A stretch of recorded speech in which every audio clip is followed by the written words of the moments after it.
कहानी का शीर्षक है बस प्यार ही प्यार। भाग 5।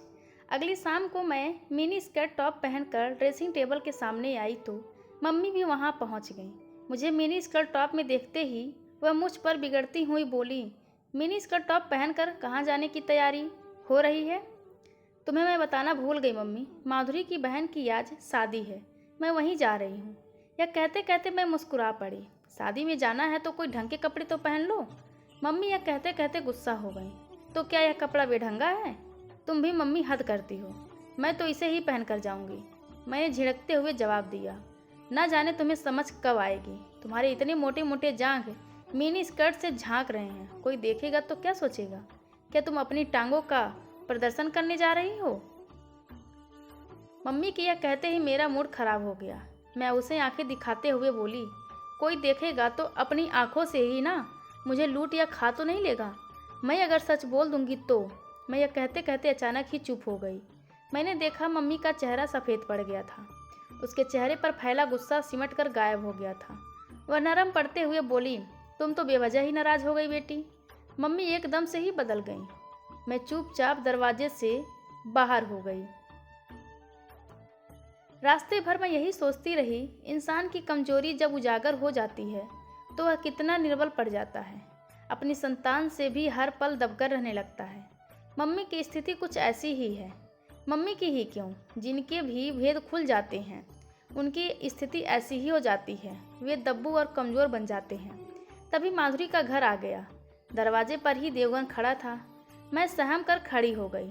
देवगन के छेड़ने छाड़ने की आदत से मैं काफ़ी डर गई थी। इतने में ही वह हंसकर बोला, आज तुम्हें तो मैं नहीं छोड़ूंगा। वह भला क्यों? तुम इतने शरीफ कब से बन गए?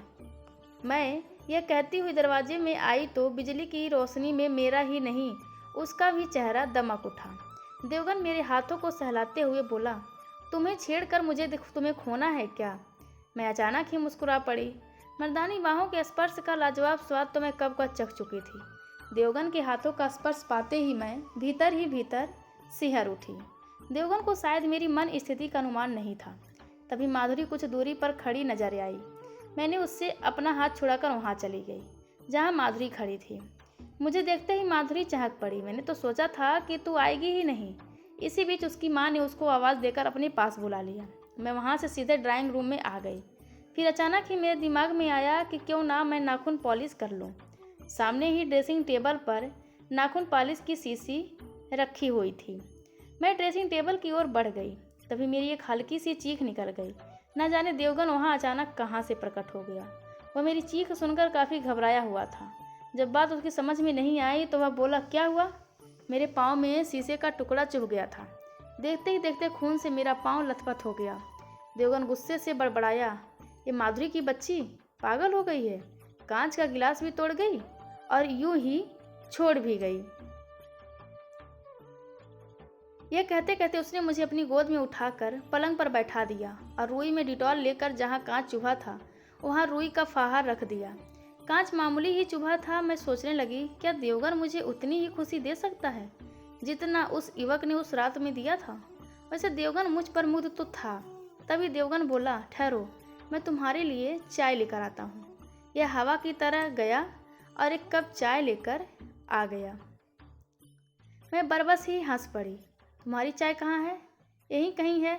तुम पहले आधी चाय पी लो तो लो। आधी चाय? क्या तुम जूठी चाय पियोगे? मैं आश्चर्य से बोली, क्यों, मैं तुम्हारी जूठी चाय नहीं पी सकता? एक दूसरे का जूठा खाने पीने से ही तो आपस की शर्म झिझक कम होती है। काजोल, मैं तुम्हें बहुत ही पसंद करता हूँ। मैं मन ही मन मुस्कुराई ही नहीं, इतरा भी उठी। तुम मुझसे कितना प्यार करते हो यह तो मुझे नहीं मालूम, लेकिन यह तो पता ही है कि तुम मेरी देह के आशिक हो और मैं भी तुम्हारे पुरुष देह इष्ट की दीवानी हूँ। तुम मेरे जीवन में आने वाले दूसरे पुरुष होगे। मुझे देखना है तुम्हारी मर्दानी बाहों में कितना आनंद है, कितना नयापन है और कितना एक स्त्री को खुश करने का जादू है। इसी दौरान देवगन मुझे लूट लेने वाली निगाहों से घूरता हुआ बोला, काजोल, चाय तो पियो, ठंडी हो रही है।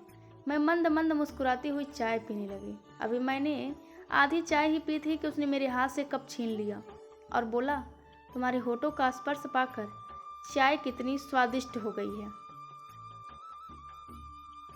ना मालूम तुम्हारे होठों के स्पर्श में कितनी मदहोशी होगी, कितनी जादुई मिठास होगी और कितनी ताजगी होगी। मैं आश्चर्य से उसे देख रही थी। वह चाय की चुस्कियां बड़े मज़े से ले रहा था। तभी बारात आने का शोर हुआ। मैं पलंग से उठकर विवाह मंडप की ओर बढ़ गई। इसके दूसरे दिन तड़के मेरी आंख खुली तो आंखों के सामने अनायास ही देवगन नाच गया। मैं देवगन के पुरुषोचित सौंदर्य से खेलना चाहती थी। मर्दानगी नहीं होती, बल्कि स्त्रियों में भी स्त्रीत्व होता है, जो मर्दानगी के कई गुना अधिक शक्तिशाली, विस्फोटक, ज्वलनशील, जोशीला और आश्चर्यजनक होता है। 10 बजने से पहले ही मैं स्कूल पहुंच गई। देवगन गेट पर ही मिल गया। मैंने दूर से ही देखा, वह मुझसे कहीं अधिक उतावला था। मेरे नज़दीक आते ही वह बोला, माधुरी बीमार है, उसने तुम्हें घर पर बुलाया है। मैं माधुरी के बीमार होने की बात सुनकर चिंतित ही उठी। कहीं माधुरी को उसके पापा ने किशोर को लेकर बुरा भला तो नहीं कहा है। मैं यह सोचते ही देवगन के साथ उसके घर के लिए चल पड़ी। कोई 20 मिनट के बाद मैं देवगन के साथ उसके घर के नज़दीक आई। दरवाजे पर बड़ा सा ताला लटका हुआ था। मैंने आश्चर्य से देवगन की तरफ देखा तो वह हंसने लगा। माफ़ करना, मैंने झूठ बोला था।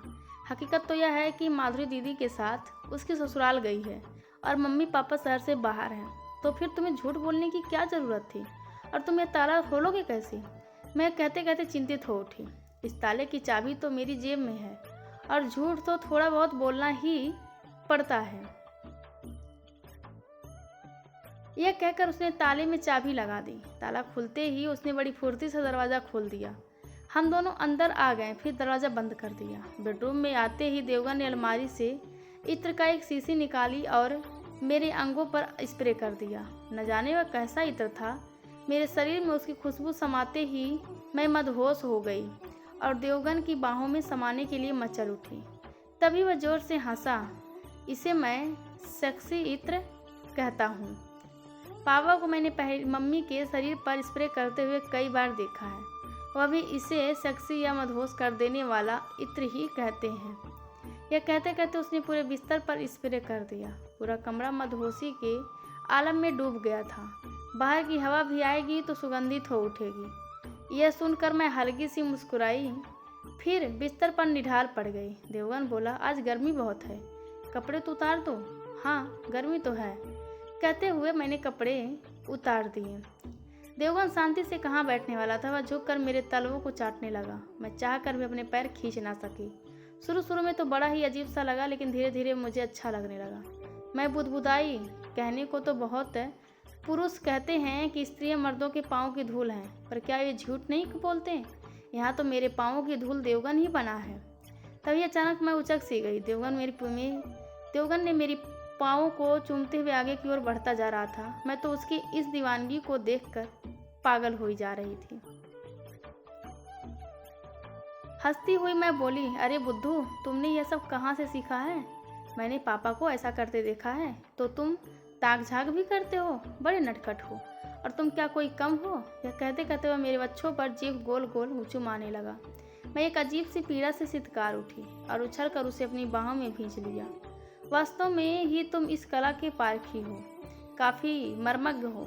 मैं यह कहते कहते उसकी रोएदार छाती को होठों से सहलाने लगी। अब उछलने की बारी उसकी थी।